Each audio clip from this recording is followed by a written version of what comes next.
wewe tumewekewa mikono tu na a man of God pa, somehow somewhere you believe kwamba you are done. It's a lie. You received something. Hicho kitu kitakaa mpaka pale ambapo utakuwa na uwezo wa kukichochea. Can I tell you the truth? Kuna impartation nyingi sana tumefanyiwa na watu wa Mungu with our fathers. A lot of impartation. We have tumefanyiwa impartation sana. Do you know why it seems like a scam?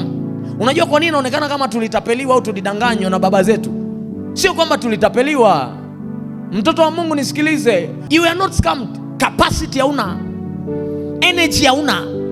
The anointing is there. You are carrying the same DNA of your spiritual father. Kama umesubmit kweli kweli, you are carrying the same DNA, the same abilities, the same favor, the same anointing. But if it is not manifesting, ni kwa sababu hujatengeneza capacity.